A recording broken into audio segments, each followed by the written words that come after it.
Comenzamos a grabar. Déjenme cierro un par de micrófonos y vamos a empezar. Muy bien, el día de hoy vamos a hablar de cómputo científico, que es el tema por el que nació la iniciativa de Pythonista. Pythonista es una iniciativa precisamente porque me molestaba mucho el tema de la ciencia de datos. La ciencia de datos es un término que es bastante nuevo y se lo autoproclama mucha gente. De hecho, hay algunos grupos de dateros, por ahí también en los meetups los han de ver, en donde comentan que el conocimiento y los datos y el manejo de los datos es exclusivo para aquellos que tienen una maestría o un posgrado o tienen nociones, pues nociones complejas respecto a la estadística y al manejo de cierto software.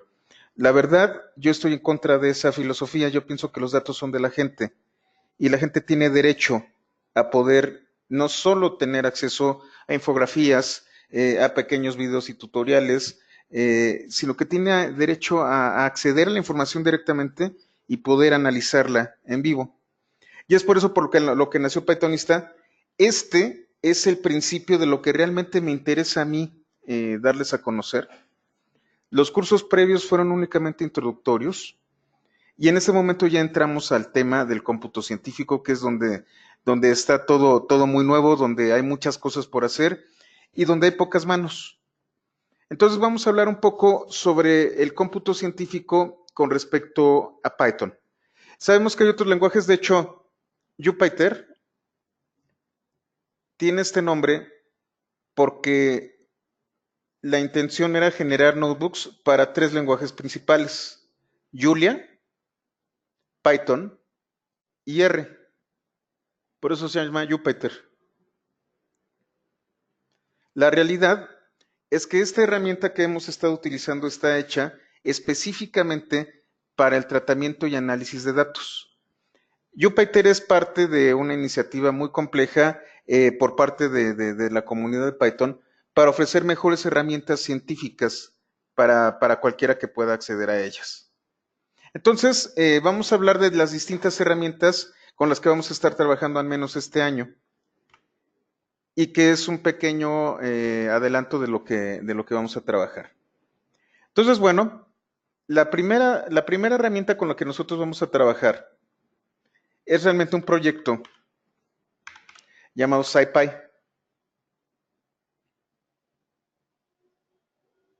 Es el loguito que ustedes vieron. Y SciPy está conformado por estos 6 proyectos principales. Tenemos NumPy, la biblioteca de SciPy, que es muchísimo más grande que NumPy. Sí, perdón, Marcos, sí suena terrible. Ah, perdón, estoy en otra cosa, perdón. Ahí está. Ahí está.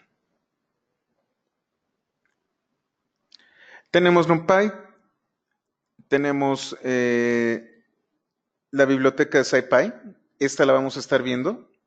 Tenemos Matplotlib, IPython, fíjense, dentro de todo el proyecto SciPy, ya IPython y en particular Jupyter se vuelven una parte básica con respecto al tema de análisis de datos y cómputo científico. ¿Por qué?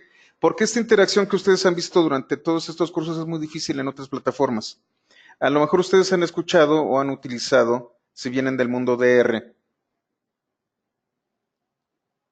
RStudio.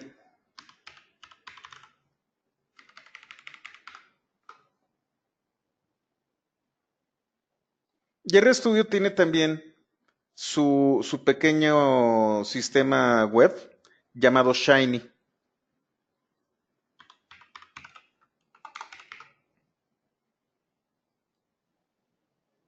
Aquí está.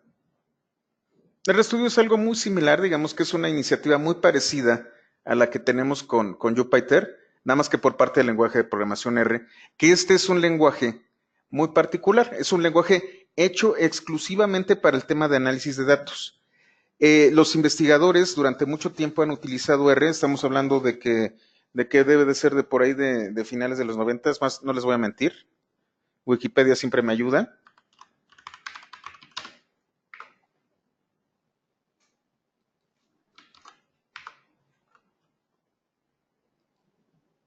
Desde el 93.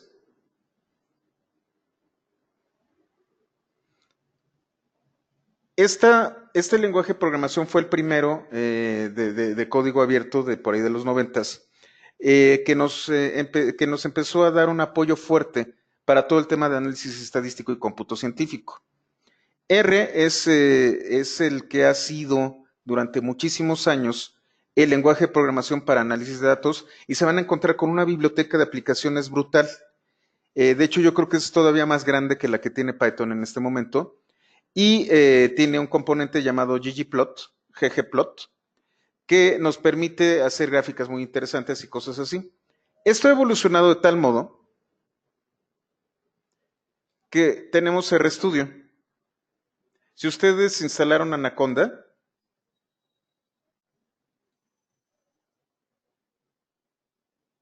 y se van a Anaconda Navigator, entran, se van a encontrar de que además de lo que tienen como herramientas de Python, también se van a encontrar con que con Anaconda también puede instalar RStudio.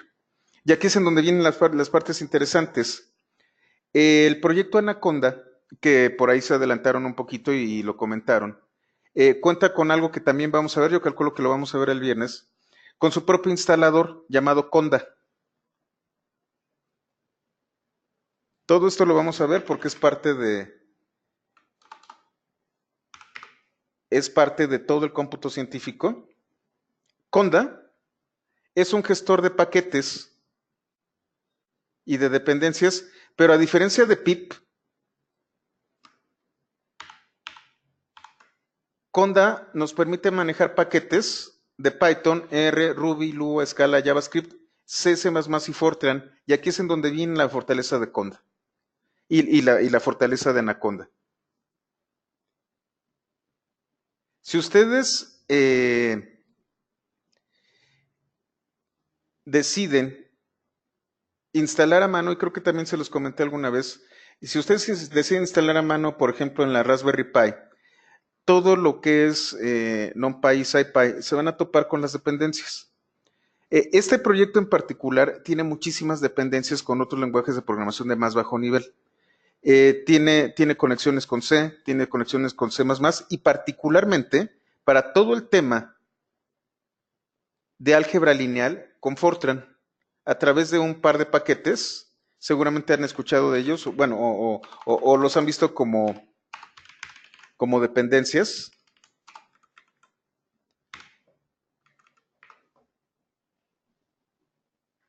No, no es Laplace, es LAPACK.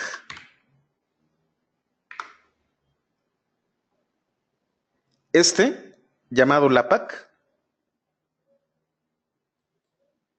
que es la biblioteca para álgebra lineal que está utilizando Python por defecto.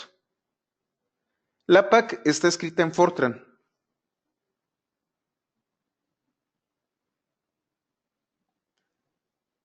Entonces, cuando yo traté de instalar, y era lo que les comentaba, cuando yo traté de instalar desde cero en mi Raspberry Pi, humildemente, NumPy, me topé con este problema de que yo también tenía que compilar LAPACK. Hay otro más, se me olvidó el nombre, a ver, déjenme me acuerdo, es LAPACK y BLAS.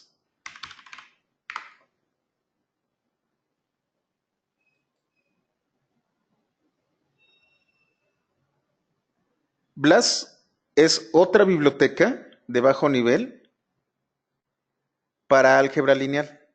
Todo lo que vamos a ver aquí, y es una parte muy interesante, todo lo que vamos a ver con NumPy, con Pandas y grandes componentes de SciPy, están muy arraigados con el tema del álgebra lineal. Entonces, el manejo de matrices, el manejo de los datasets, todo este tipo de cosas es a través de matrices. Y no hay mejor lenguaje de programación para la gestión de este tipo de herramientas que Fortran y LAPACK.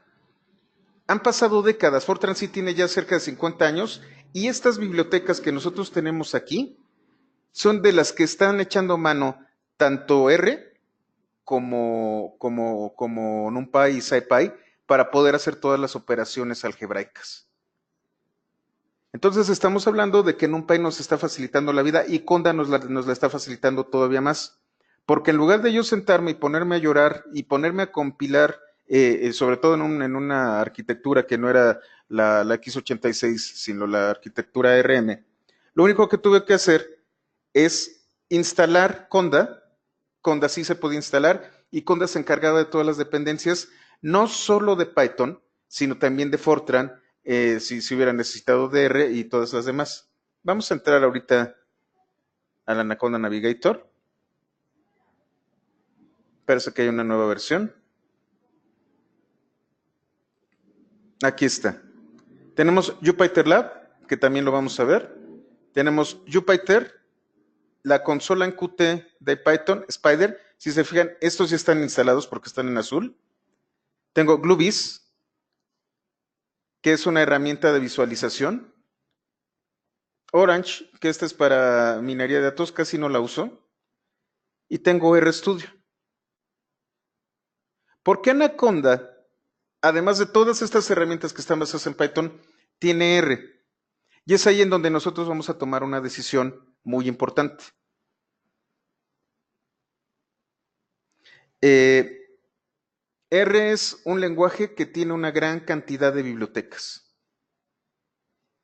Python es un lenguaje de propósito general que se está poniendo al día con respecto a esto. Si a mí me preguntan cuál es mejor, la verdad, ninguno de los dos es mejor. Cada uno tiene su ámbito y cada uno tiene su fortaleza.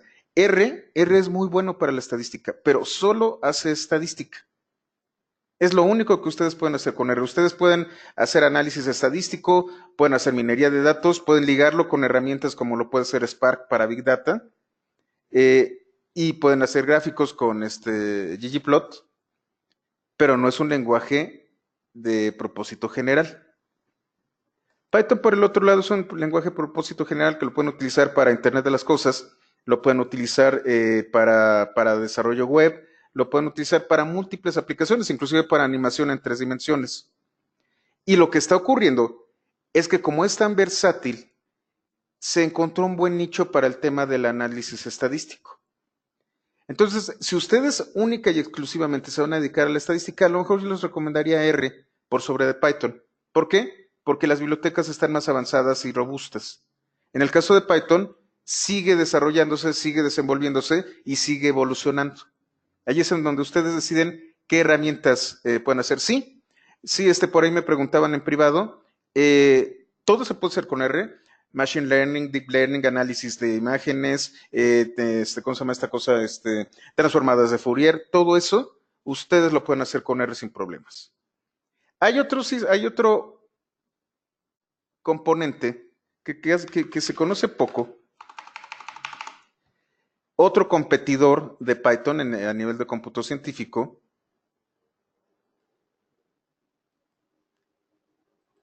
que se llama Octave. Recuerden, una cosa es análisis de datos y otra es cómputo científico. Octave, que por cierto pertenece al proyecto GNU, es un sistema de cómputo científico, como lo ven ustedes aquí, que tiene la misma sintaxis de MATLAB. ¿Alguno de ustedes ha escuchado de MATLAB o alguno de ustedes no ha escuchado de MATLAB? Pues sí, perfectamente, Cristian. Tú lo comentaste. Este es un clon libre de MATLAB. Entonces, en lugar de pagar su licencia de $2,000, con la misma sintaxis de MATLAB, ustedes pueden trabajar con Octave.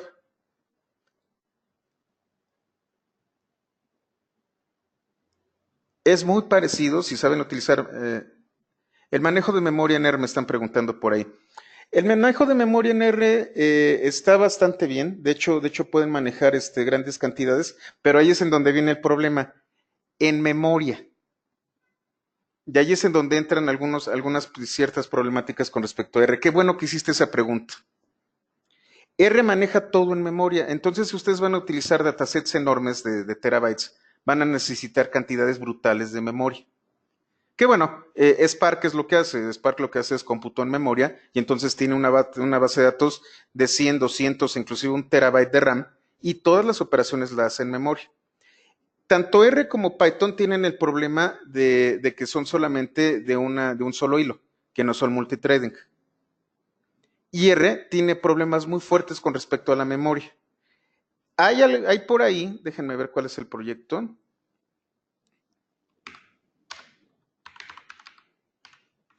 Creo que también lo sacó Pivotal. Una versión de R que puede manejar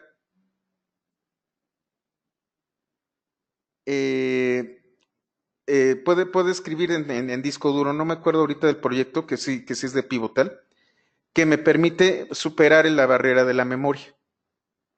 En el caso de Python, Python es un lenguaje más moderno. Entonces, aun cuando tienen ustedes problemas con respecto al tema de que solamente maneja un hilo, por ejemplo, ya Jupyter maneja lo que se conoce como un clúster.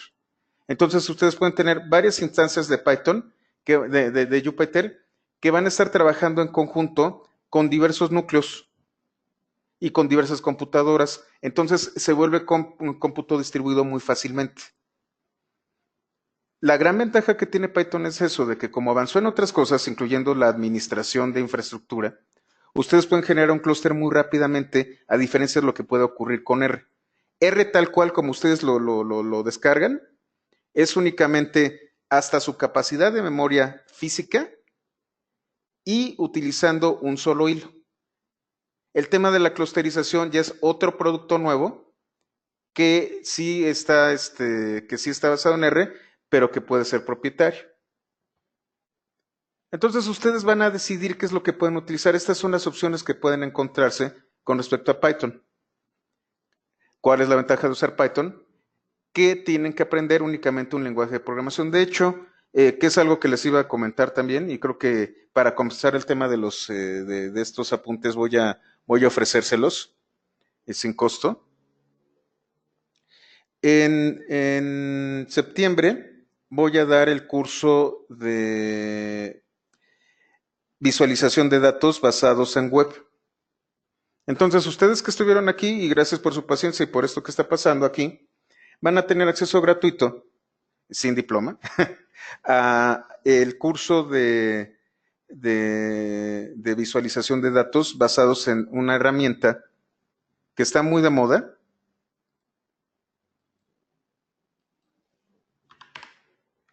llamada D3JS. Esta herramienta creo que se las enseñé.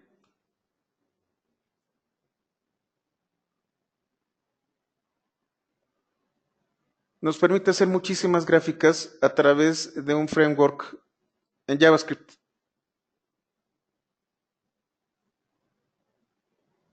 Si quieren, anoten la fecha. Voy a dar un curso inicial de JavaScript y de HTML que empieza el 10 y termina el 21. Este no se los estoy incluyendo, les estoy incluyendo el del 24, que es el curso de D3JS, y vamos a hablar también de Canvas y, ¿cómo se llama este formato? SVG. Déjenme revisar comentarios. A ver, me está preguntando una persona, creo que es Mauricio. ¿Cuál es el curso que seguirá en este proyecto? El curso que sigue de este proyecto es es el de visualización de datos con D3. Aquí vamos a ver únicamente las herramientas. Entonces las herramientas van a estar completas cuando ya terminemos de ver nosotros cómo podemos visualizar a través de la web. ¿Por qué? ¿Por qué tengo que dar las herramientas antes de entrar de lleno en otros temas? Porque a veces ese es el problema, ¿no? Nosotros no podemos manejar bien las herramientas y tener que aprender una herramienta al mismo tiempo que tenemos que aprender teoría y aplicarla es muchísimo más complicado. Entonces, terminamos de ver las herramientas de manejo de datos y cómputo científico y a partir de ahí otra vez desde cero de lo que es la media, la mediana, la moda, etcétera, etcétera, etcétera. Análisis de varianza, correlación, todo este tipo de cosas, lo vamos a ver desde cero, ya hablando de análisis estadístico teórico. Hasta este momento solamente hemos visto herramientas. Aquí terminan las herramientas con D3 y a partir de ahí es bases de análisis estadístico, que es estadística, y posteriormente Machine Learning, Deep Learning, análisis de texto natural y patrones de audio, video, bueno, patrones en medios, que es más o menos lo que vamos a hacer este año. Iván Ramírez, qué bueno que me preguntas también eso. Me está preguntando que cuál es la diferencia que tiene map y reduce en Python y en Spark.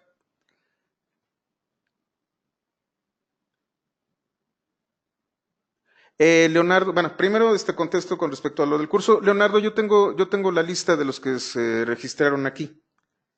Entonces, pues lo que voy a hacer es esta lista, si ustedes me autorizan, mandarles el correo con los datos para la conexión del curso de D3, sin costo alguno. Entonces, bueno, vamos a continuar con el tema y aprovechando que, bueno, ahorita puedo explayarme, de que puedo ser un poquito más libre con los apuntes, vamos a hablar sobre un tema que está también al final, que pensaba darlo al final. Voy a duplicar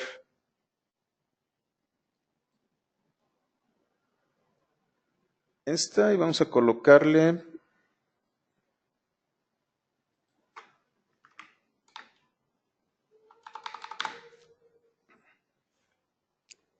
voy a colocarle 11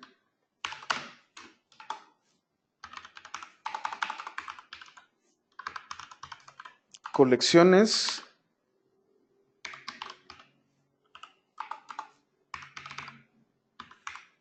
de ITER-Tools. Esto tiene mucho que ver con la pregunta que me están haciendo y sobre todo con Big Data. Y también tiene que ver con este curso. Por lo siguiente, me están preguntando cuál es la diferencia entre map y reduce.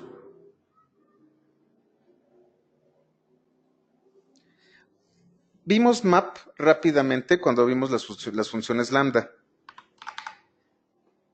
Voy a ver, creo que sí tengo, no tengo Python 2 aquí.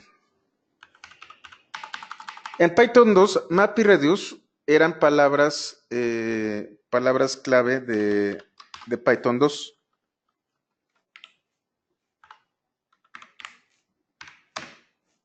¿Se acuerdan de help keywords?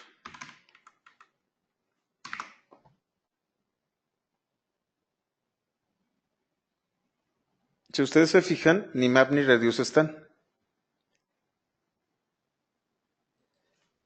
Si yo busco map, sí está. Si busco reduce, no existe. Ya hay otra llamada filter, que sí existe.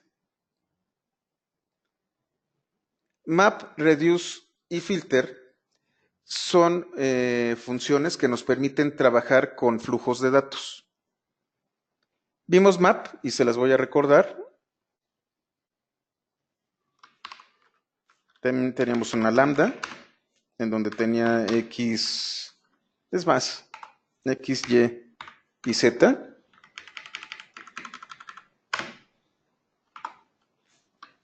Y voy a hacer una función que sería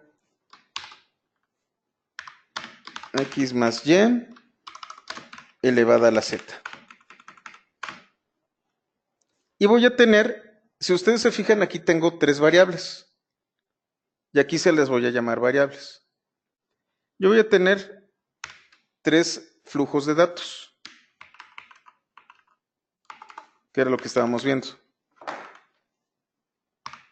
Este flujo de datos es este de aquí. Este flujo de datos, vamos a hacerlo también, otra vez lo mismo, 6, 7, 8, 9, 10. Y este otro flujo de datos va a ser 2, 3, 0.5, 4, 4 y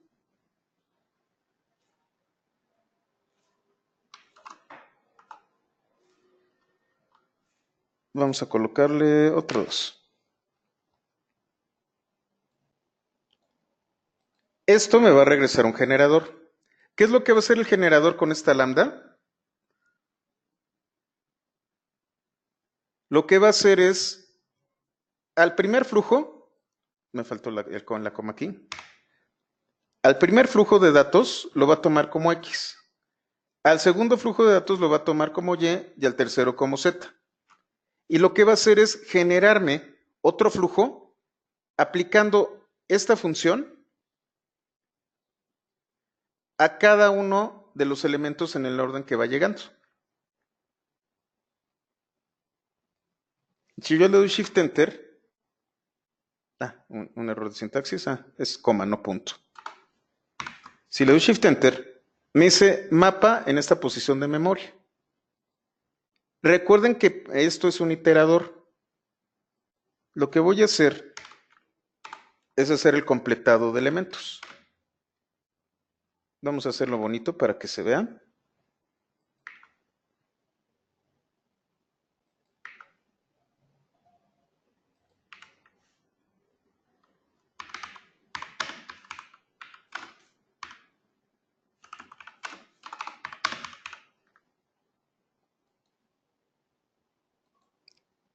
Lo que voy a hacer es convertir este map en todo un listado con estos elementos.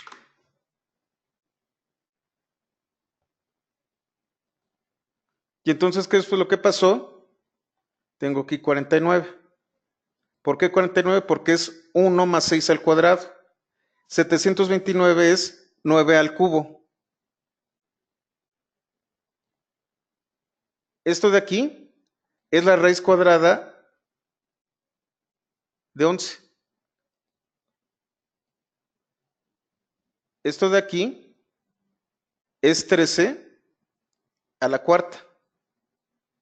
Y esta última es 15 al cuadrado. Lo que estoy haciendo es con esta lambda aplicárselo a este flujo. Reduce no está. Vamos a quitarlo por el momento y vamos a ver filter.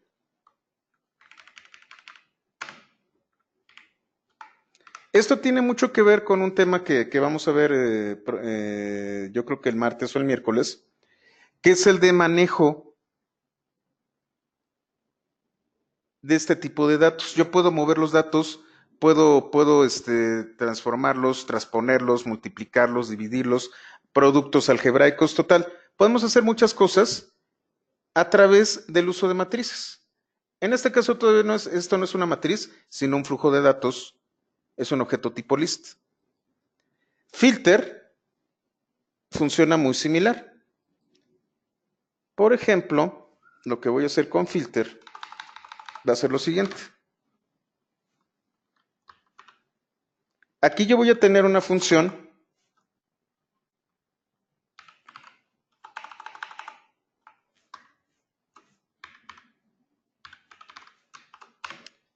y esta función va a corresponder a una expresión lógica. Vamos a hacerlo así.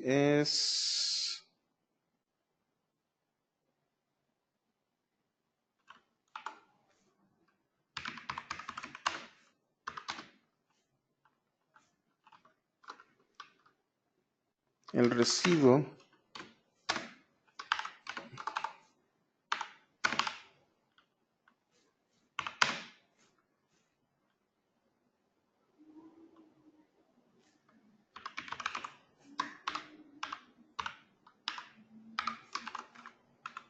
vamos a ver si está correcta.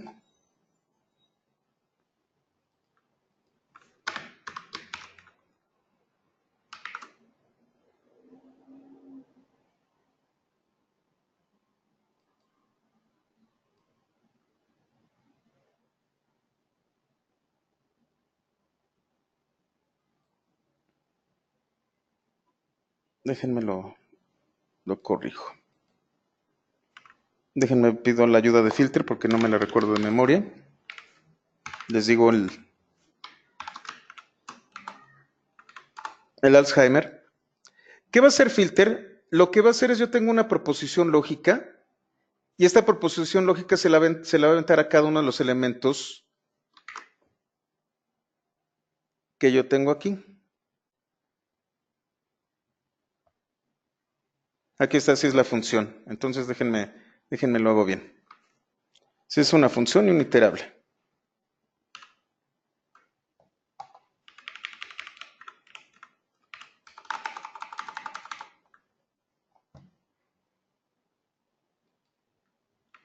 Tenemos la función.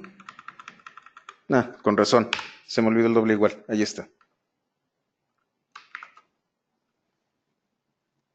¿Qué estoy haciendo aquí? Estoy buscando los pares en un rango de 0 a 28.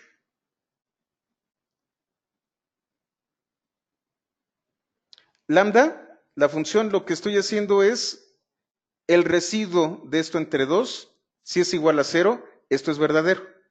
Filter lo que va a hacer me va a traer todos aquellos elementos en donde esta condición sea verdadero.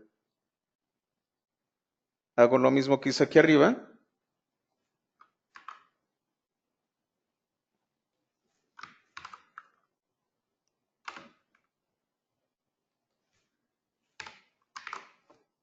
Y entonces lo que hice con filter fue aplicar una expresión lógica dentro de esta función. Esto me regresa true o false. Todos aquellos en donde esto regrese true, me lo va a regresar dentro de esta lista. Esto es el manejo de, ¿cómo se llama? De flujos de datos. Con esto yo puedo jugar. Y ahora sí, hay un módulo llamado IterTools.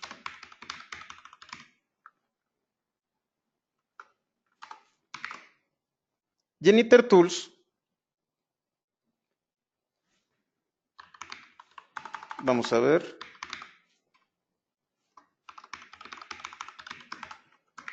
Fíjense que tiene este módulo.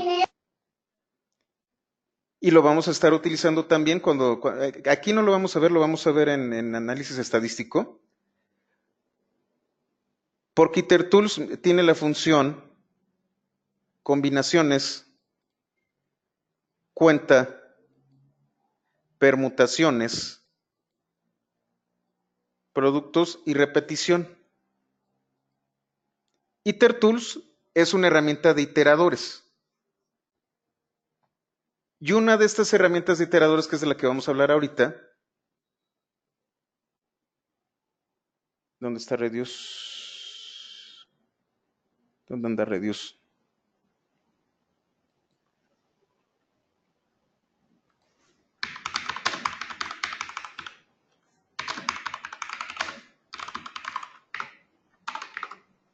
From.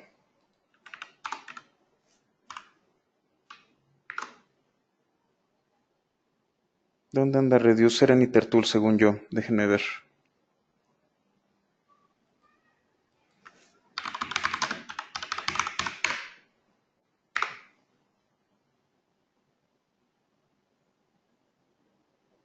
Es en FuncTools, perdón, no en IterTools. IterTools lo vamos a seguir viendo también. Por favor, déjenlo aquí. Porque con nosotros vamos a hacer análisis combinatorio. Y vamos a ver las bases de la estadística. Es FuncTools. Lo voy a importar. Aquí, y es uno de los motivos por el que Guido van Rossum renunció, tristemente. A Guido van Rossum no le gusta mucho la programación funcional. José Carlos, tuve un problema con la computadora, no pude pasarlos a GitHub, voy a tener que rehacer los apuntes, pero entonces me lo estoy aventando a capela, No se preocupen, les armo los apuntes, así que no hay ningún problema. FuncTools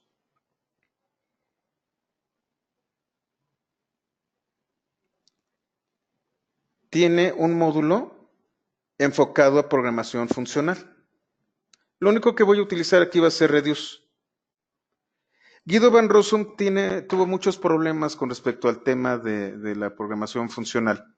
No le agradaba mucho, de hecho, todas aquellas gentes que vienen de lenguajes de programación funcional como eran Lisp, como lo es Erlang y Haskell, al entrar a Python empezaron a buscar que algunas de estas funcionalidades de la programación funcional entraran a Python y no le agradó demasiado a Guido. De hecho, Reduce antes se encontraba como parte integral de built-ins más que de los keywords. Fue tal el pleito que quiso quitar todas las herramientas que tuvieran que ver con programación funcional, que lo único que pudo lograr fue sacar Reduce de built-in. ¿Qué hace Reduce?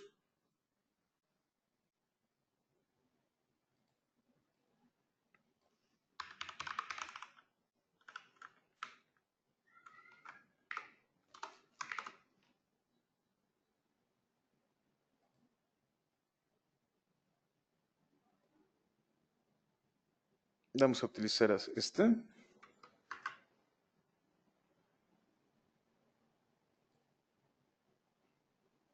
Sí, voy a copiar este y voy a modificarlo un poco. ¿Qué es lo que hace Reduce?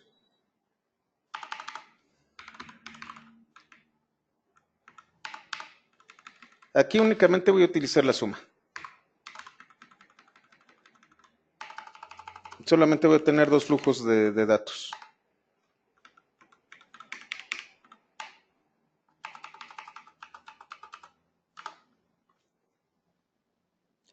Tengo una suma. Es más, solamente voy a tener un flujo de datos.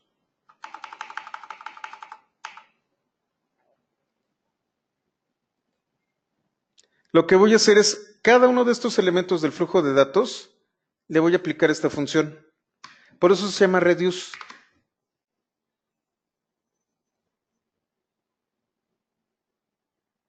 Perdón. A ver, déjenme ver. For item, in item.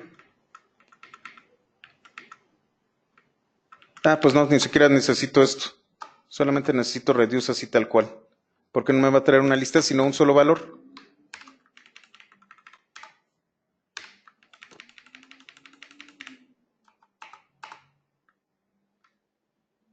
¿Qué voy a hacer?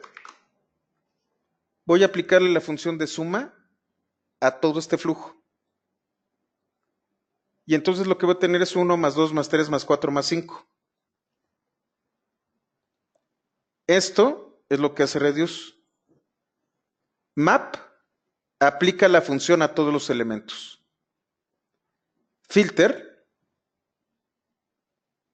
que es este de aquí, al aplicar la función únicamente va a traer a aquellos elementos en donde la expresión sea verdadera.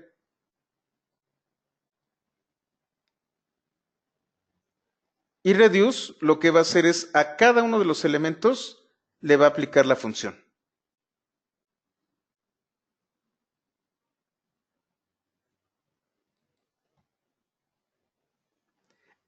Ahorita que ustedes hablaron de Spark y cuando hablemos de Big Data, no sé si lleguemos este año a Big Data, es muy probable que Big Data lo vayamos a ver hasta el próximo año. Vamos a hablar del motor que utiliza originalmente Hadoop. El motor de Hadoop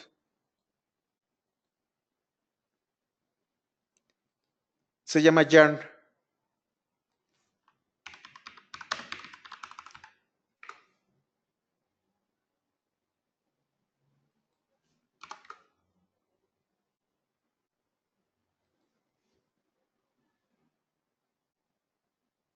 ¿Qué es lo que hace Yarn?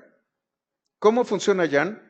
Lo que tiene es un flujo enorme de datos a través del sistema de archivos llamado HDFS de Hadoop, en donde le va a mandar a todo el clúster de análisis, que son una serie de computadoras conectadas para emular una sola, con memoria de la sumatoria de todas las computadoras, con procesadores iguales a la sumatoria de todas las computadoras, y va a pasar cantidades brutales de información.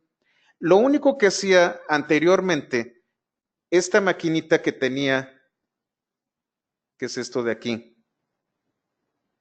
Yarn, era operaciones de map y de reduce. Lo único que hacía la maquinita era aplicar funciones de map y reduce sobre los flujos de datos.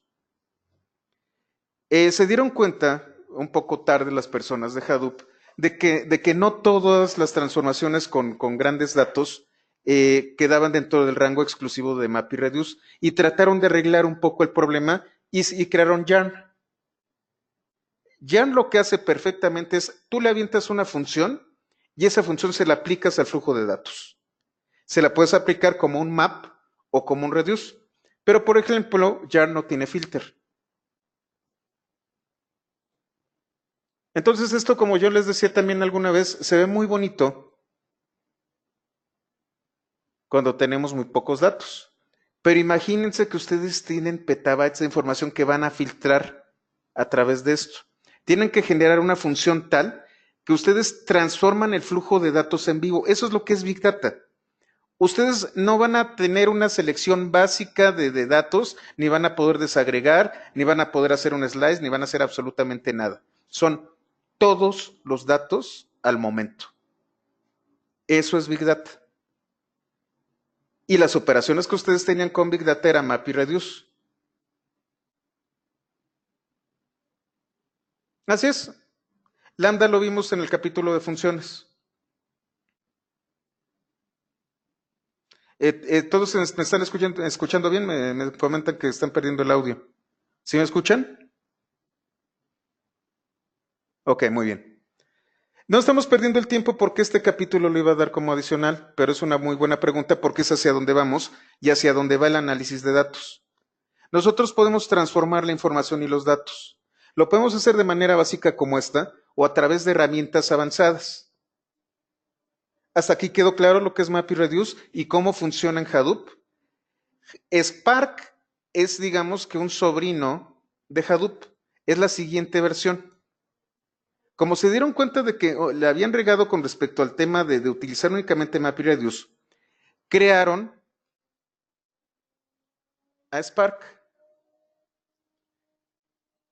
Déjenlo, lo abro.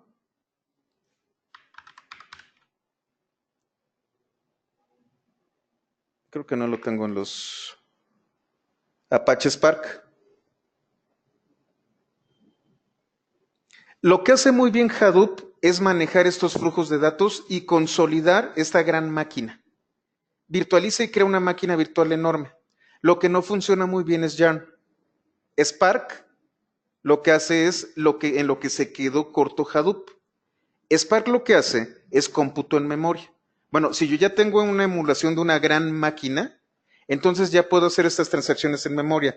Lo que hace Spark únicamente es hacer análisis, aplicar funciones no solo de map y reduce, sino varios tipos de funciones sobre los datos masivos que tú estás recibiendo en memoria.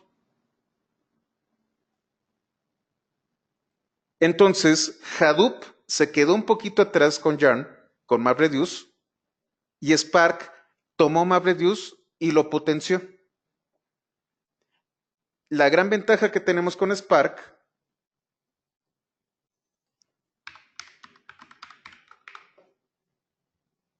es PySpark.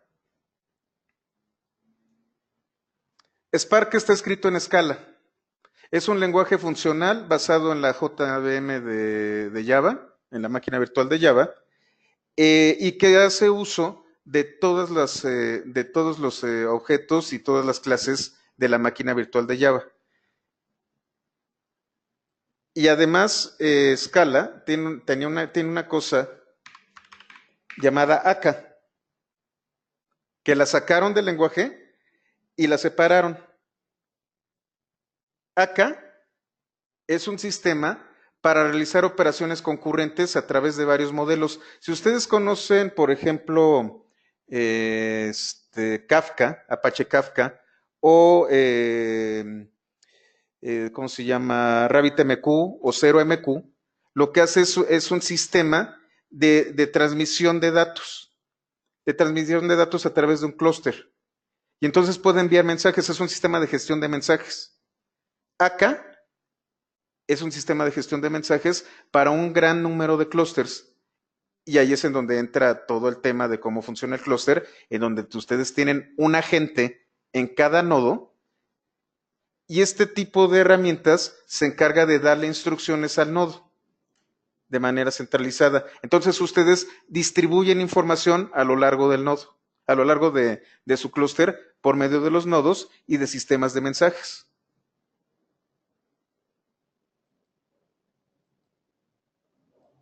La manera en ¿cómo se llama? Jupyter realiza los clústeres es a través.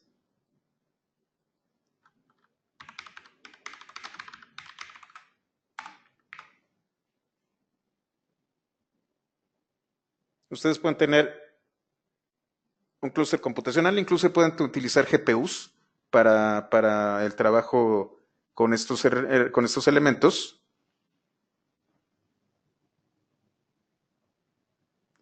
Y lo que utiliza Jupyter no es AK, utiliza algo llamado 0MQ.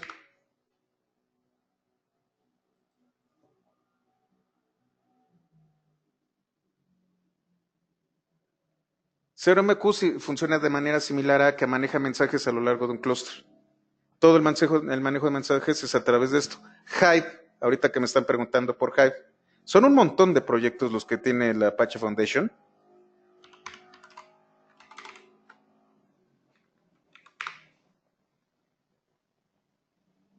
Hive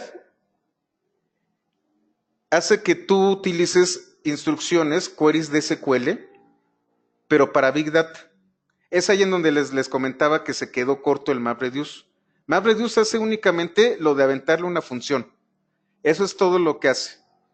Y ahorita que estamos en esto, avanzando un poco en el tema,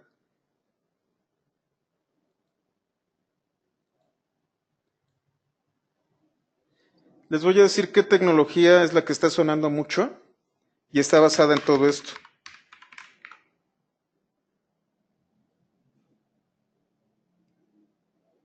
Por eso suena y suena y suena. Lambda es algo muy parecido a lo que hace MapReduce. Ustedes tienen streamings de datos, generan una función y esta función va a modificar este stream de datos.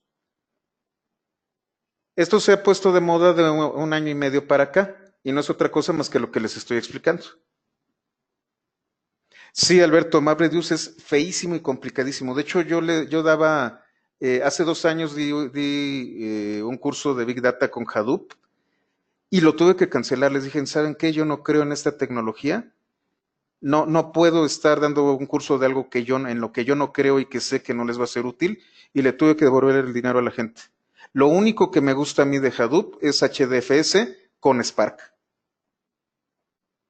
Pero sí, Yarn y MapReduce no son muy buenos. Sobre todo porque las funciones te las aceptaba únicamente de Java. Y en aquellos momentos Java 7 apenas estaba saliendo, entonces no había lambdas. Era de verdad complicado trabajar con Hadoop. Esto tiene mucho que ver con lo que estamos haciendo porque es la parte ya en grande del análisis de datos. Y aquí es en donde viene otro tema de datos. Cuando hablan de Big Data, hablan de bases de datos, de data warehouse, etcétera, etcétera. El factor común es data. Son los datos y es ahí en donde yo me peleo con los científicos de datos. Yo no puedo separar Big Data, yo no puedo separar datos normales. Creo que no les comenté. Soy ingeniero civil, pero tengo una especialidad en estadística aplicada a procesos industriales, una maestría en ingeniería de calidad. Es ahí de donde soy apasionado de la estadística. Es lo mismo un muestreo de una sola muestra, valga la redundancia, un análisis sobre una sola muestra, que es lo que hacemos los ingenieros civiles cuando llegamos y tomamos una muestra de concreto, ¿Hacer un muestreo de 1 millón de productos o hacer un muestreo del universo completo? La base estadística para un corazón de concreto, para un espacio muestral o para un universo muestral es exactamente el mismo. Entonces, Data Science no es nada nuevo. Análisis de experimentos, superficie de respuesta, todo este tipo de cosas estamos hablando de que es también de los 30, 40 en Japón. Six Sigma, Lean Sigma, todo este tipo de cosas, lo estamos aplicando, pero porque nuestras herramientas se volvieron cada vez más sofisticadas. Y ahora tenemos la oportunidad de no agarrar un espacio muestral, sino agarrar el universo muestral para analizarlo completo. Esa es la diferencia que tenemos en este momento. Pero todo aquello, Bayes, el teorema de Bayes, regresiones, todo este tipo de cosas, son conceptos matemáticos bastante viejos. Es más, los conceptos básicos de la estadística son del siglo XIX. Si nosotros entendemos los conceptos perfectamente bien y sabemos cómo utilizar las herramientas, entonces sí podemos volvernos maestros en este tema. Y no nos requerimos un posgrado, requerimos un poquito de paciencia y alguien que nos enseñe. Y es por eso por lo que estamos aquí. Entonces, bueno, ya les di un gran panorama sobre los datos, sobre las tecnologías actuales, de cómo funcionan, que lo vamos a ver. Mi promesa es que de aquí al próximo año estos temas estén en español y estén en mi repositorio de GitHub para que ustedes lo puedan utilizar. Y si me quieren acompañar en vivo, se los agradecería muchísimo. Es más, también se los comento. Como les dije, esto no es por dinero. Si ustedes están interesados en seguir los cursos y me dicen honestamente que no pueden pagarlos, que los 300 pesos, los 400, los 500 no los pueden pagar, no hay ningún problema. Si honestamente no pueden pagar los cursos pero quieren estar aquí, yo no les cobro un centavo. Me interesa tenerlos dentro de la comunidad. Araceli, lo que me preguntas en privado, sí, soy autodidacta. Todo lo que sé es porque me he puesto a programar desde los 12 años. Y me preguntan por ahí que si podemos hacer un análisis de datos para visualizarlo, yo creo que sí. Yo creo que sí lo podemos hacer. De eso se trata esto. Este último módulo, como es totalmente nuevo, podemos hacer lo que nosotros querramos. Y con lo poco que sé, podemos ponernos a trabajar. Entonces, bueno, vamos a continuar con la introducción. Vamos a ver qué herramientas de Python sí tenemos a nuestro alcance. Voy a cerrar algunas cosas.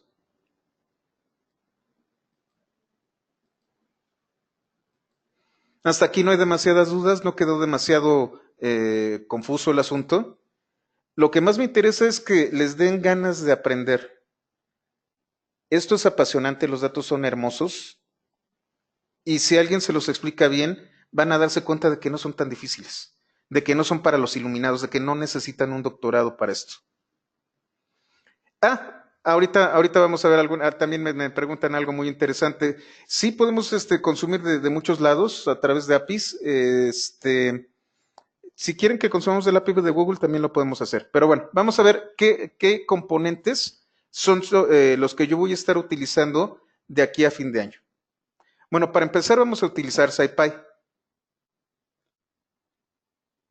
Y les voy a colocar, va a estar dentro de los apuntes, pero se los coloco de una vez en el chat. Si ustedes quieren una referencia sobre SciPy y todo lo que es, váyanse a este sitio, SciPy Lectures, Lecture Notes. Aquí ustedes pueden ver cómo funciona SciPy a bajo nivel. Y si se fijan, ya uno de los temas es cómo tú puedes generar una interfaz con C. La gran ventaja que tiene Python es esa. Es uno de los pocos lenguajes de programación que puede hacer llamadas exitosas al sistema y a las bibliotecas de otros lenguajes de bajo nivel. Es por eso por lo que debajo de NumPy y de SciPy está Fortran. Pero pueden colocar ustedes sus bibliotecas de C. Esa es una de las grandes versatilidades de Python. Puedes extenderlo con lenguajes que no necesariamente son de Python. Entonces, de aquí, terminando este curso, ustedes pueden meterse aquí. Si se fijan, también lo pueden descargar en PDF o en HTML. La documentación es maravillosa, el único problema es que está en inglés.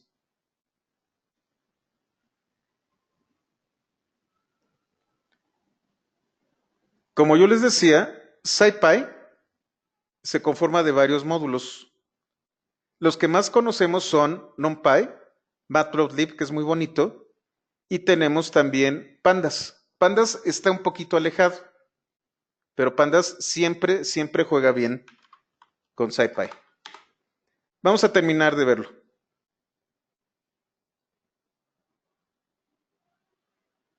Vamos a ver cada uno de ellos.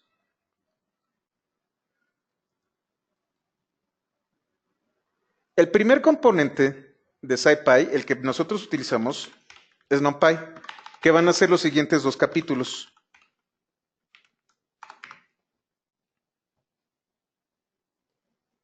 NumPy no es otra cosa más que un gestor de álgebra lineal. Ahora sí, vamos a hablar de matrices. Ahora sí vamos a hablar de operaciones matriciales, determinantes, transformaciones, operaciones con matrices. Y la otra gran ventaja que tiene NumPy es que nosotros podemos manipular las matrices de manera bastante eficiente. NumPy nos genera algunos tipos específicos, por ejemplo, NumPy también maneja el concepto de infinito o de indeterminado, que es algo muy importante cuando trabajamos con matemáticas, que es algo que Python todavía no utiliza. Tenemos tipos de datos que los vamos a ver que son todavía más extendidos. Tenemos, por ejemplo, números flotantes de hasta 128 bits. Estamos hablando de grandes números. Podemos manejar nosotros transformaciones a través de matrices muy rápidas. Podemos hacer cosas impresionantes con NumPy y todo está basado en álgebra lineal y en operaciones que ustedes aprendieron en la secundaria y en la prepa. Aquí es en donde ustedes entienden y por primera vez van a utilizar dos o tres conceptos que pensaban que no iban a usar nunca jamás, porque NumPy lo hace, pero no nos damos cuenta de ello. Simplemente lo aplicamos y lo realiza. NumPy, y como ustedes saben, el álgebra lineal no solo funciona para vectores o para tensores, sino que también puede ser utilizada para la resolución de muchos problemas, incluyendo ecuaciones diferenciales. Existen métodos de resolución de ecuaciones diferenciales basados en álgebra lineal. No sé si vaya a dar yo ecuaciones diferenciales aplicadas, pero déjenme ver si lo podemos pensar. Y a partir de aquí, vamos a trabajar de NumPy, vamos a trabajar con la parte más bonita del proyecto, que es Matplotlib. Matplotlib es nuestro graficador. Es con el que hacemos las gráficas. Este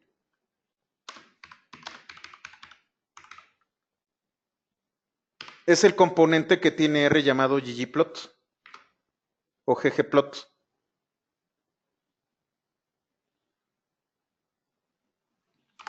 ggplot para R es el encargado de realizar todas estas gráficas. En el caso de Python es Matplotlib.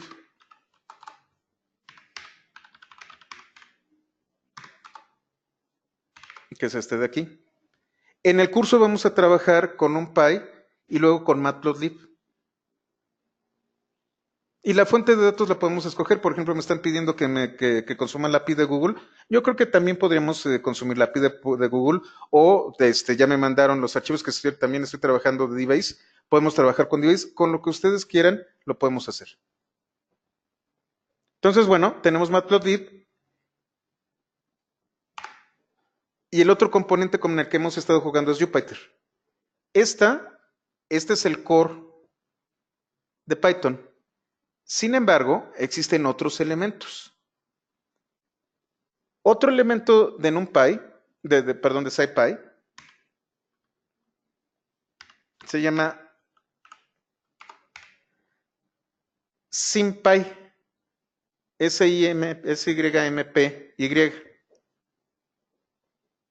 Si estamos hablando de cómputo científico, también vamos a tener que utilizar esta biblioteca en donde yo puedo hacer matemáticas simbólicas. Es una notación, que lo vamos a ver también por ahí por el jueves, con la que yo puedo expresar funciones matemáticas de una manera similar a lo que hacemos con no sé si ustedes conocen LaTeX.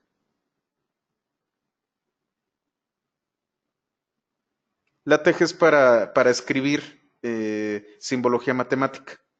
En este caso, SciPy no solo reconoce simbología matemática, sino que nos da resultados con esta simbología. Y entonces, de aquí salen muchos proyectos. Cadabra, que es para teoría cuántica. SageMath, que es para sistemas matemáticos. PyDie, que es para dinámica de cuerpos múltiples, estamos ya hablando de gravitación y estamos hablando de cosas interesantes. GeoGebra, que es para álgebra geométrica. Total, ya empezamos a hablar de fórmulas matemáticas en las que Python ya puede utilizar de manera nativa a través de SymPy. A ver, perdónenme un momentito. Ah, sí, Juan Raúl. Hay un curso en México Conectado, de hecho, me contratan también para esto, de HTML. Yo hice ese curso. HTML y JavaScript en todos los centros México Conectados, ahí están algunos de mis cursos. El que voy a dar en 3 semanas es una evolución de ese curso que está en México Conectado. Por derechos de autor, yo cedí mis derechos a México Conectado, ese curso les pertenece. Tengo uno totalmente nuevo a partir de ese curso.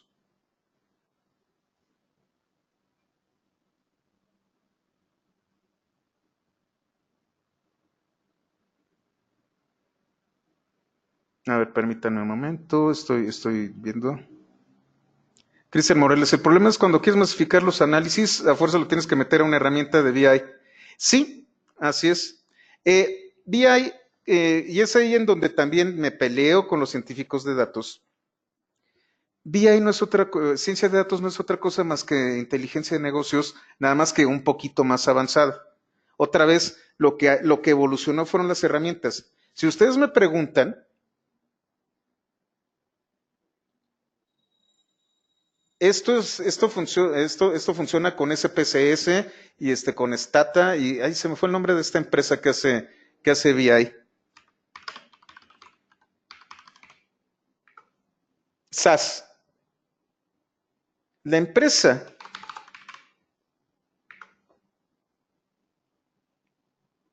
encargada de Business Intelligence y gestión de datos por excelencia es SAS. Estos amigos fueron los que desarrollaron todo el tema de Business Intelligence. Pero para diferenciar de Business Intelligence, porque Business Intelligence empezó a chotear como término, hubo alguien que sacó la genialidad de hablar de ciencia de datos.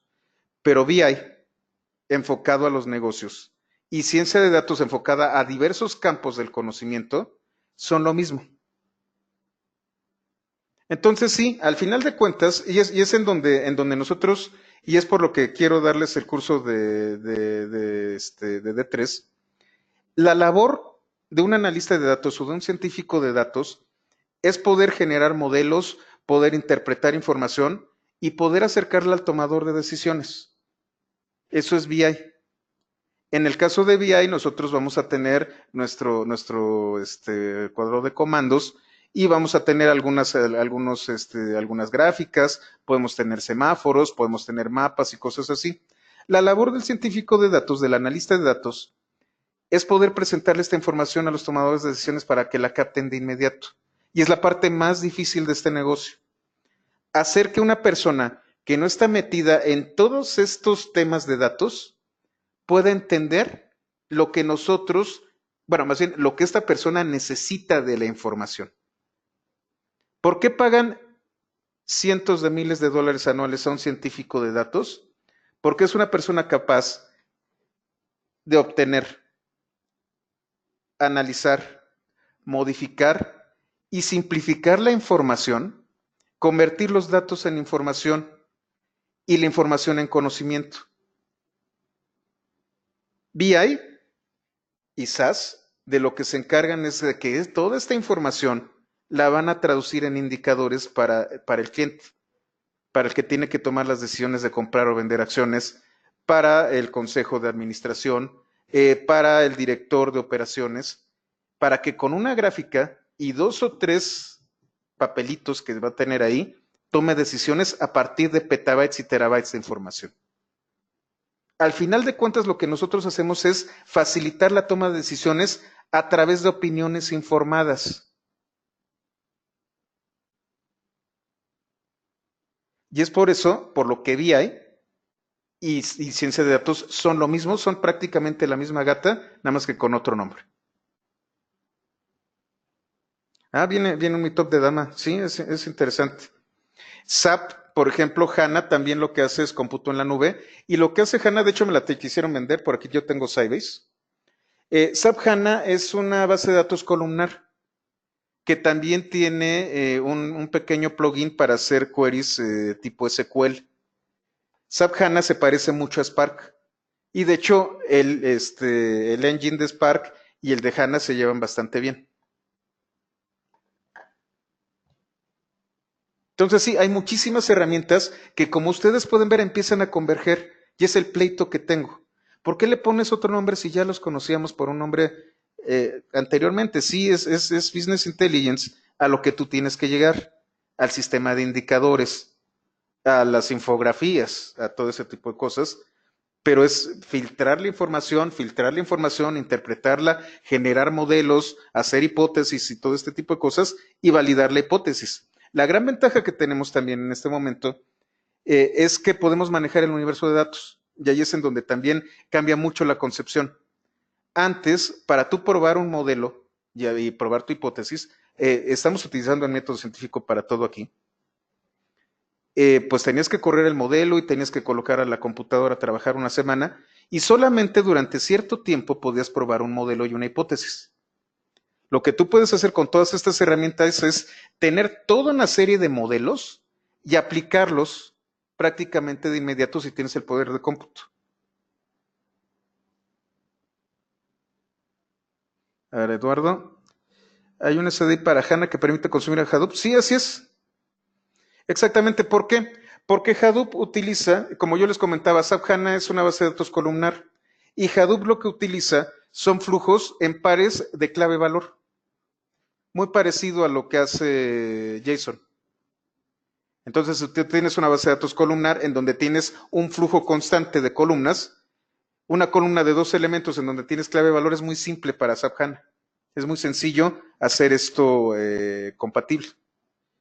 Y es ahí en donde empezamos a tomar decisiones, es ahí en donde empezamos a ver la naturaleza de los datos. ¿Qué es más conveniente? Datos estructurados en donde también puedo tener terabytes y petabytes de información, pero en tablas, o empezamos a trabajar con sistemas columnares o de clave valor como lo puede ser Cassandra, como lo puede ser SAP HANA, como lo puede ser Spark o como lo puede ser Hadoop. Cassandra también se lleva muy bien con Hadoop. Ahí es en donde tomamos las decisiones. Llega un momento en donde el cómputo requerido para hacer operaciones relacionales dentro de bases de datos en forma de tabla empieza a mostrar sus limitaciones.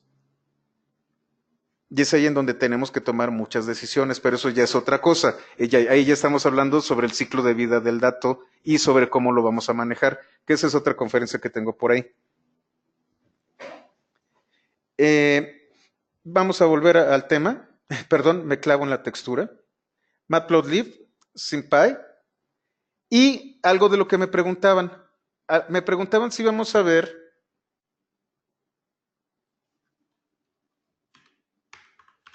si ustedes buscan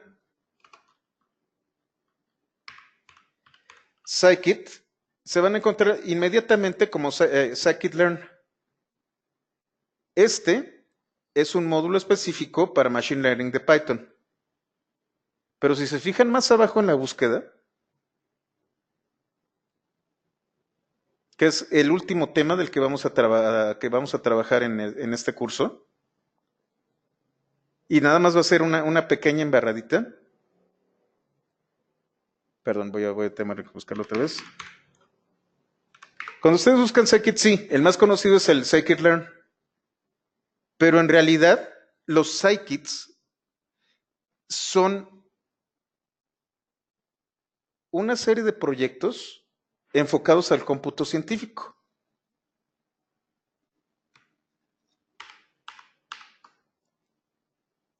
En Python y sobre todo para SciPy, un scikit es una serie de bibliotecas especializadas en temas científicos. Entonces, este es el que es muy famoso. Pero si se fijan, está el de Keras, para redes neuronales, para gráficas. Obviamente no sé todo esto, es enorme. Tensores, debe de tener series de tiempo para video, para visualizaciones. Todos estos son los scikits. Para CUDA, para hacer operaciones con las GPUs. Entonces, SciPy es mucho más de lo que nosotros vemos en los libros. Y que son todas estas herramientas a las que tenemos mano. Juan Manuel, de hecho, sí, Scikit es el problema. Y cuando hablemos de NLTK también vamos a ver el tema estadístico. Sí necesitas unas bases sólidas de estadística. Muy, muy sólidas. De hecho, la parte divertida son las herramientas. Ya cuando entremos a las estadísticas, van a ser un poco tediosas las clases, pero afortunadamente ya conocemos la herramienta y podemos aplicarlas de inmediato. ¿Qué es un data lake? Eso también tiene que ver con el ciclo de vida de los datos. Un data lake es a donde llega el data stream. Y es el negocio precisamente de estos amigos de Pivotal y de VMware y todo este tipo de cosas. No, perdón, de VMware, no, trabajé mucho con estos amigos de EMC de Cuadrada. Un data lake, como su nombre lo indica, es a donde llegan los flujos de datos. Tú vas a estar escuchando Twitter y entonces vas a necesitar almacenar esta información. El data lake es toda la infraestructura de almacenamiento de flujos de datos. Antes lo conocemos nosotros como data warehouse, pero data warehouse es un almacén. En el almacén nosotros seleccionamos los datos, los ordenamos y los guardamos. Un data lake es a donde tú avientas la información de forma masiva. Y es uno de los problemas que tienes con los grandes clientes. Bueno, ya tengo mi data lake, ya están llegando los datos, tengo información que ni siquiera sabía que necesitaba o que tenía. Ahora, ¿qué hago con mi lago de datos? Un data lake no es más que un repositorio enorme de todos los datos que tú puedas tener y no necesariamente son datos que están ordenados o estructurados. Eso es un data lake. Exactamente, Iván, ya sea estructurados o no estructurados, el data lake es donde guardas tu información. Además de los scikits, que como ven tenemos bastantes, por ejemplo este Aero suena muy interesante, que está en PyPy. Bueno, scikits son paquetes de SciPy que fueron desarrollados por separado, pero que se integran a SciPy. Esos son los famosos scikits. Entonces, además del core, ustedes pueden extender a Python con los scikits y viene otro proyecto llamado Pandas. Estos no, este de arriba. Pandas es la biblioteca para análisis de datos. Cuando nosotros vemos SciPy, vamos a ver que también tiene su propia biblioteca para análisis de datos. Es más, si nos vamos aquí,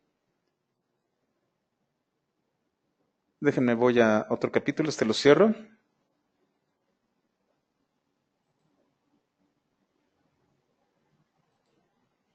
Voy a abrir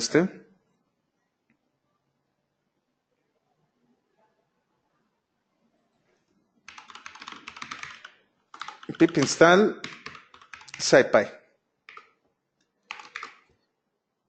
Ah, perdón, se me olvidó el signo de admiración. Ahí está. Cuando yo instalo SciPy, va a tenerse toda la biblioteca. Es una biblioteca enorme y entre estas van a tener también una biblioteca de Fortran. ¿Por qué deben de ustedes utilizar Anaconda en Windows? Porque si no tendrían ustedes que compilar también Fortran en Windows. Si es complicado hacer esto para un Linux que vive dentro de una máquina de Raspberry Pi, hacer una compilación de Fortran con el compilador de Windows, no me acuerdo de Visual, no, de esta cosa de estudio de Windows, es una verdadera pesadilla. Lo que hizo la gente de Anaconda es ahorrarnos el trabajo. Ellos ya lo compilaron y ya tienen Conda, entonces se lo pueden traer perfectamente. No instalen desde cero, utilicen herramientas como estas que tenemos que ya están. Los datamarts son subconjuntos de data warehouse, así es. Un datamart, ya hablamos de data warehouse, un datamart es de market. Entonces, un datamart lo que hace es seleccionar de toda tu información en el data warehouse lo que tu usuario va a necesitar. Y ahí es en donde viene el tema de los cubos y de los ETLs y todo este tipo de cosas.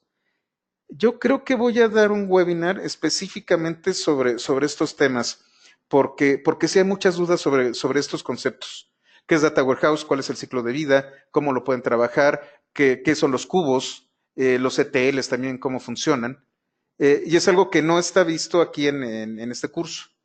Son conceptos de datos, pero son conceptos de datos mucho más formales y no enfocados a estas herramientas. Pero pues ustedes pregunten. Lo peor que les puedo decir es que no sé. Entonces, ya instalamos SciPy. Cuando yo veo qué es lo que contiene SciPy, si le pongo help, me va a decir que está muy grande el help. Ah, perdón, no lo instalé. No le importé.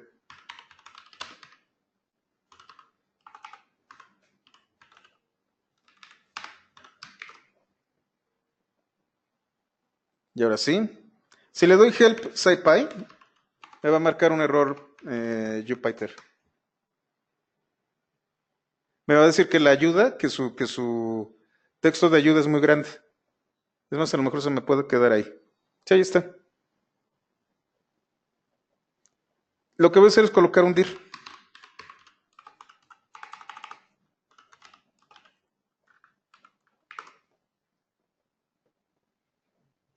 Y bueno, tenemos algunos, si ustedes se fijan, tiene sus propias excepciones definidas.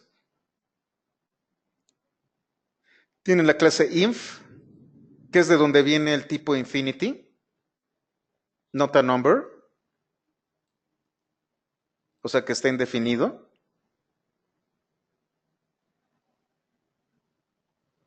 Y si ven también, arcocoseno, arcoseno, esto también está dentro del módulo de matemáticas de Python. Sin embargo, esto está optimizado.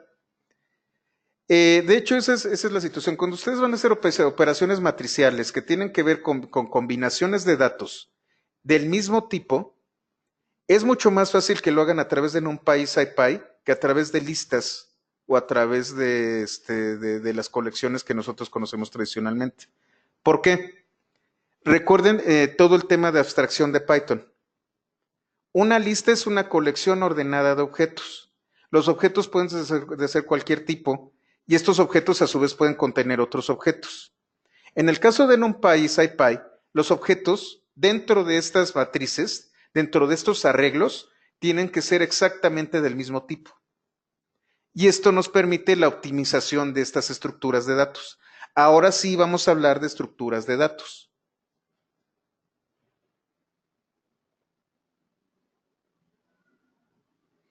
Juan Manuel, Raspberry Pi son maquinitas que tienen el mismo procesador que tiene tu, tu tablet o tu celular de hace 2 años. Lo que ocurre con las Raspberry Pi es que ellas son una parte fundamental de Internet de las Cosas. A las Raspberry Pi, a diferencia de los Arduinos, les puedes meter Linux. Y entonces puedes tener una cosita que trabaja con 5 volts y 2 amperes, pequeñita, con un módulo de Internet inalámbrico que tiene Linux. Alguna vez, justamente por eso, no sé si ustedes conocen Software Guru, la revista, me invitaron a hacer una demostración de análisis de datos en vivo. El análisis de datos que hice fue dentro de una Raspberry Pi chiquitita, en aquellos momentos tenía 512 megas de RAM. Hice lo que hice con análisis de grafos y conexión a Twitter en tiempo real directamente desde el auditorio en donde estaba dando la exposición.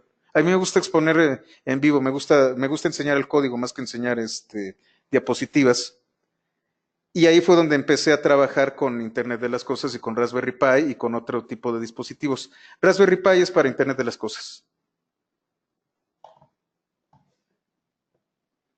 Si ustedes se fijan, gran parte de lo que estamos manejando aquí ya lo habíamos visto en algún modo dentro de Python. La diferencia es que aquí está optimizado.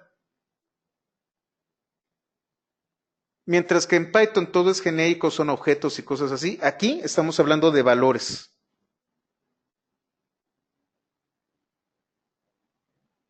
Y estamos hablando de operaciones directamente sobre estas estructuras de datos.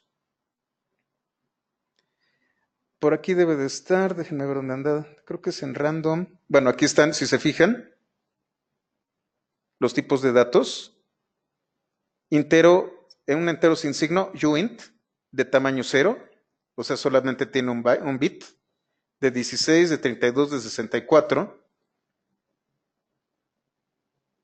Aquí empezamos a ver todos aquellos elementos que diferencian NumPy de lo que hemos visto antes. Aquí sí nos estamos metiendo con matemáticas y análisis estadístico. Nos especializamos y entonces optimizamos la operación de lo que estamos haciendo. Lo que vamos a ver también muy rápidamente, y eso sí la vamos a ver porque vamos a generar modelos, es la aplicación del método Monte Carlo para generar espacios muestrales bajo una distribución de probabilidad específica. ¿Qué vamos a hacer? Vamos a generar un espacio muestral que se comporte conforme a una distribución.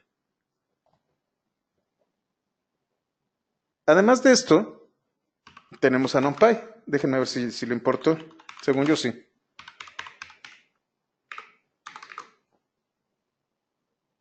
Sí lo importó.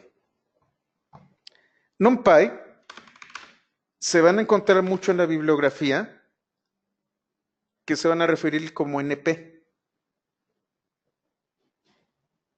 Eso es lo que nosotros vamos a estar trabajando. Y NumPy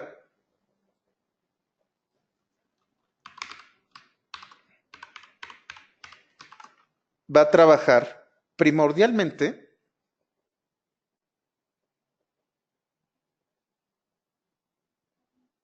si se fijan, también tiene algunos atributos y métodos muy similares. ¿Dónde está? A ver si no me paso. Espérenme tantito, creo que ya me pasé. Ah, pues sí, en array. Sí me pasé.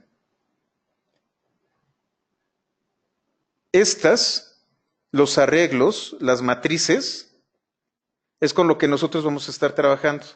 La gran genialidad de NumPy es que ustedes pueden generar arreglos multidimensionales. Y no solo eso, sino que los pueden manipular, los pueden rebanar, pueden tomar secciones, pueden buscar dentro de ellos de manera optimizada.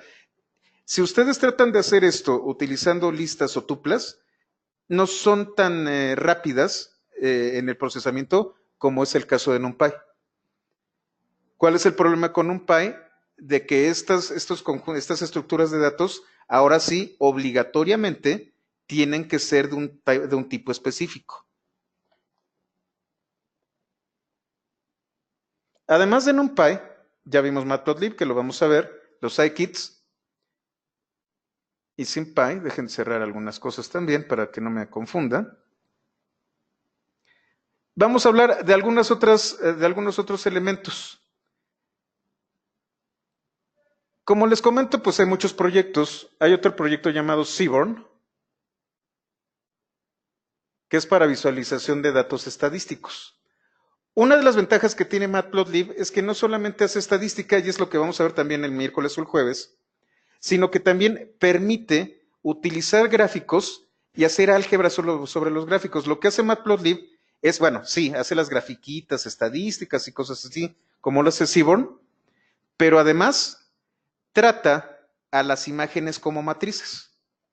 Entonces ustedes pueden hacer cierto tipo de cálculos, que era lo que hablábamos de los bits, para modificar a la imagen. Y entonces pueden aplicar filtros a imágenes directamente de Matplotlib. En este caso, Seaborn es un paquete especializado para visualización de datos, y hay otro que está bien bonito y que me hizo dudar sobre ¿cómo se llama? Sobre dar el de D3. Se llama, déjenme me acuerdo bien, ahorita les digo cuál es más, vamos a ver Seaborn, PyData. PyData es otro proyecto. Todo esto va a estar en los apuntes, así que no se preocupen. PyData es otra comunidad para análisis de datos de Python. A lo mejor escucharon de ActiveState, Anaconda, Blaze y este de aquí, Bokeh. Bokeh es parecido a Seaborn y es parecido a Matplotlib, pero tiene una gran ventaja. Bokeh ya publica directamente en web. Y entonces es una especie de híbrido entre Matplotlib, Seaborn y D3. No vamos a llegar aquí. Yo calculo que este sí lo voy a dar, si lo doy es a final de año, justo después de ver D3. Pero ahorita, en lugar de aprender dos lenguajes como lo es Python y JavaScript, con Bokeh, ustedes pueden hacerlo directamente desde Python para publicar en web. Y lo más bonito es que la guía de usuario también está bien completa.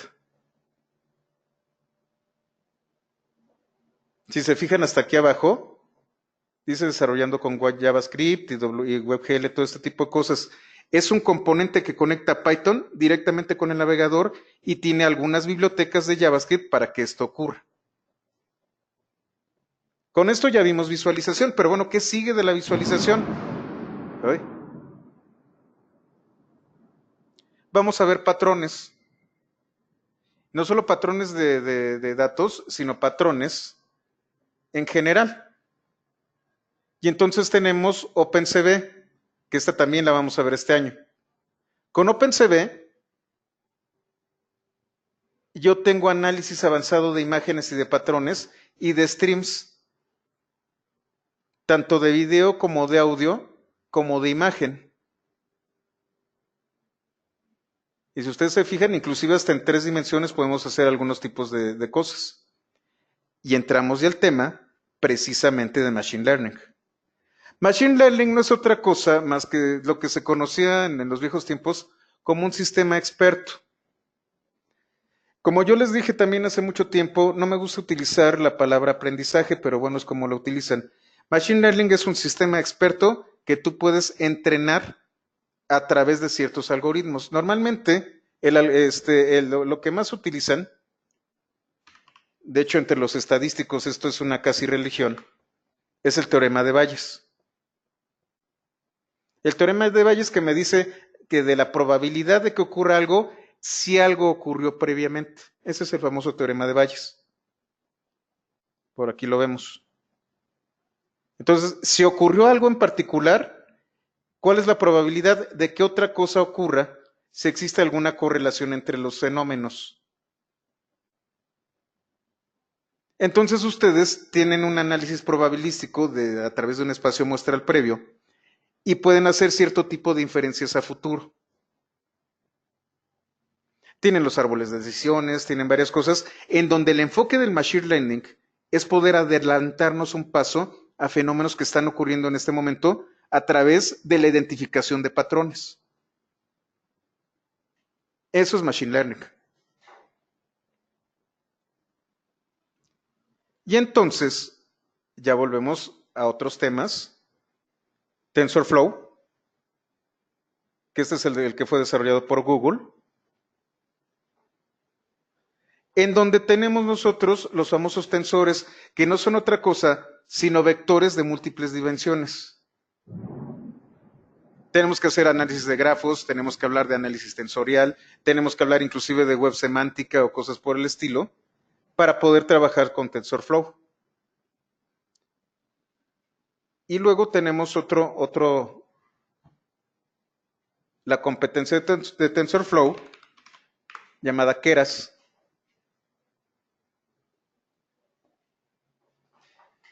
que no son lo mismo, pero son competencia. TensorFlow habla de tensores, habla de vectores, habla de álgebra vectorial. Keras, y entonces ya entramos al tema de Deep Learning, habla de redes neuronales. Las redes neuronales son tensores y son grafos todavía más complicados en donde hay conexiones distintas. Y en Keras, entonces ya no solo hablamos de cómo se generan vectores, sino hablamos de topología. Aumentan los niveles de conocimiento conforme vamos avanzando con las herramientas.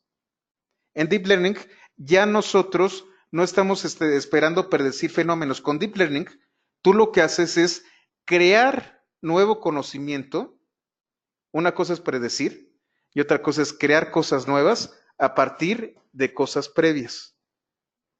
¿Se acuerdan ustedes de esas fotos horrorosas en donde justamente en donde Keras trabaja?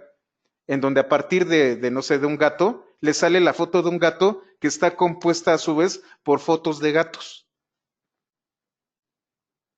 Ya no estamos hablando de predicción, estamos hablando de replicar una estructura de percepción y que sea emulada por una computadora de forma totalmente artificial. Eso es Deep Learning. Y una de las aplicaciones de Deep Learning que más se utilizan, además de imágenes, es el manejo del lenguaje natural. Aquí me hicieron una pregunta por ahí de que alguien ya está manejando proceso de lenguaje natural. Obviamente, el idioma que tiene más avance con respecto a esta especialidad es el inglés, pero el corpus en español, déjenme lo pongo.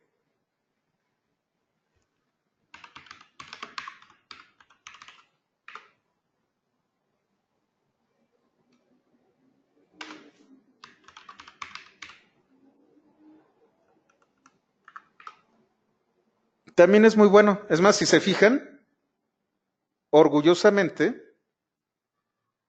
ya hay en español un curso sobre NLTK y sobre el corpus en español.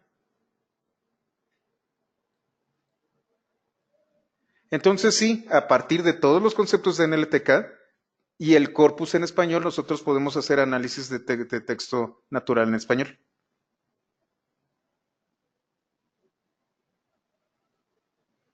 Todo esto es lo que vamos a ver este año. Primero vamos a ver todas las herramientas y ya que más o menos manejemos bien las herramientas, nos vamos a la teoría. Y entonces sí vamos a aprender a utilizar todas las herramientas. Ahora sí vamos a generar conocimiento. ¿Y qué más me falta? Creo que ya terminé. Seguramente lo que yo les estoy ahorita describiendo es una fracción de lo que existe. No puedo saberlo todo respecto a estas tecnologías. Es lo que sé, es lo que conozco, es con lo que yo he trabajado. Con LTK ya trabajamos, aunque no se dieron cuenta, y lo vamos a analizar. En LTK Es maravilloso. De hecho, cuando ustedes empiezan a trabajar con en LTK se dan cuenta de que sí, efectivamente, la palabra escrita y la comunicación humana es muy poderosa. Ustedes pueden sacar muchísimas relaciones, inferir muchas cosas, concluir muchas cosas a través de la manera en cómo la gente se expresa. Más allá de los patrones visuales y de video y de audio y transformadas y cosas así, el tema del análisis de cómo los seres humanos se comunican y logran generar conocimiento colectivo a través de la palabra de cualquier tipo es maravilloso. Quizá la especialidad que más me agrada de todo esto que hemos platicado es el análisis del lenguaje natural. Es bellísima y yo creo que ya cuando termine de dar todos estos cursos, voy a especializarme en el tema de análisis del lenguaje natural. ¡Ay, Ploti! A ver, espérame. Sí, sí, Cristian. El D3JS tiene muchas ventajas, por eso decidí dejarlo. D3JS, por ser JavaScript, puede ser portable. Maneja JSON, entonces se apega a estándares.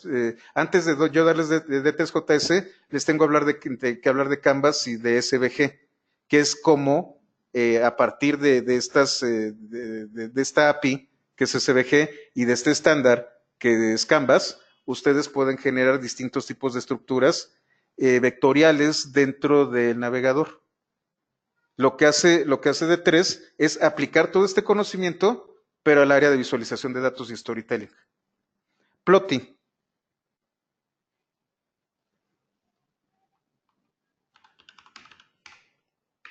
Hace mucho que no lo uso. Este de aquí. También es muy bonito. También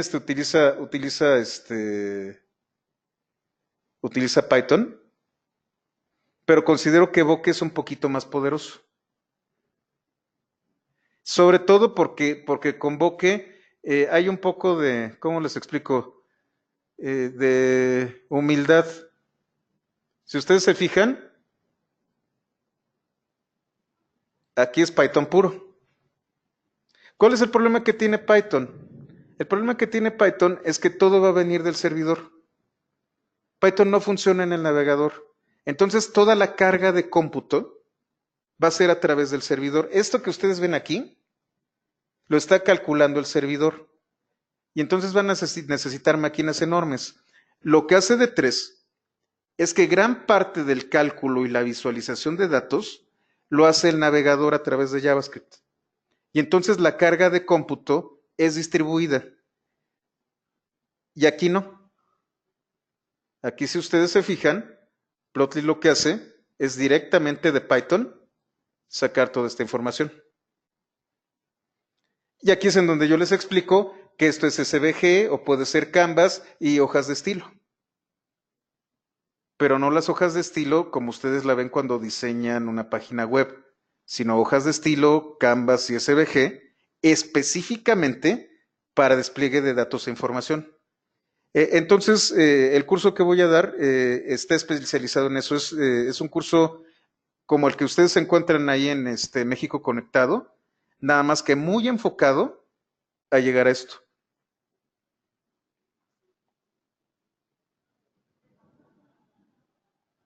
A ver, Iván, hablando del tema de modelos predictivos, ¿veremos la parte de cómo saber que el modelo está bien calibrado o que es funcional?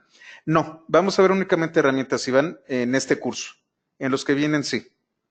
En los que vienen ya vamos a ver todo, que son falsos positivos, hipótesis, todo este tipo de cosas en donde ya empezamos a hablar de correlaciones, en donde hablamos de causalidad.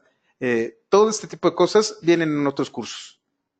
Y es, ahora sí, estadística aplicada al análisis de datos. Y luego viene el análisis de datos con árboles de decisiones y luego vamos a hablar de ¿cómo se llama? De redes neuronales y todo este tipo de cosas, donde también hacemos mediciones de ajustes de los modelos. Pero no, en este curso apenas es introductorio.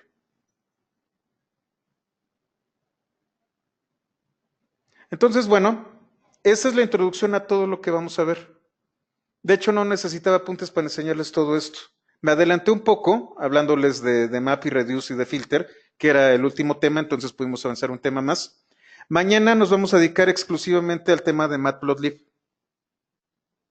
Vamos a ver las bases de Matplotlib, vamos a ver temas de infinito, vamos a ver cómo nosotros podemos trabajar con matrices y cómo podemos empezar a modificarlas, a buscar y se le llama data wrangling en inglés.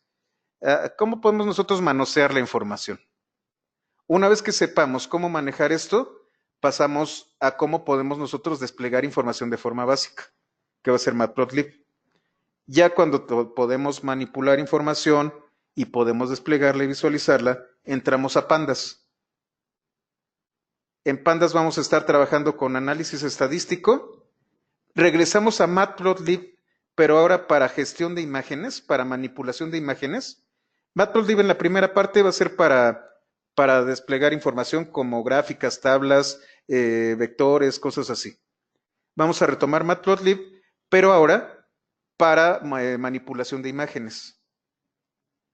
Y al final vamos a hacer un pequeño recorrido por lo que es programación simbólica, matemáticas simbólicas, y vamos a ver uno que otro scikit.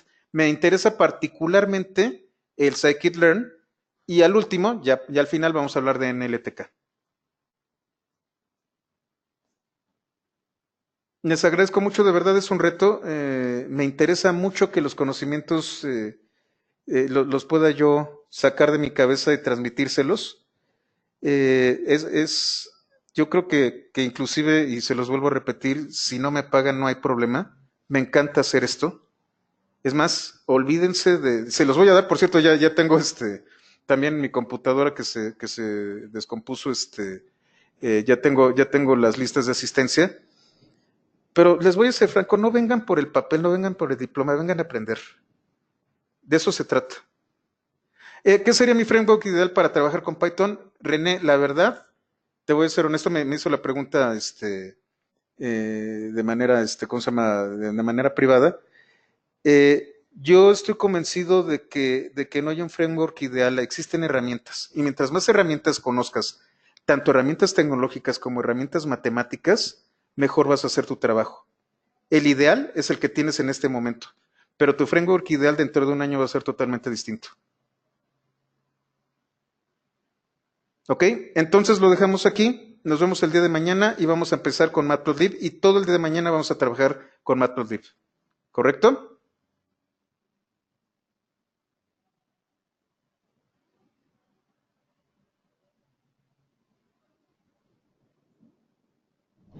Ok. Perfecto. Les agradezco mucho y nos vemos mañana.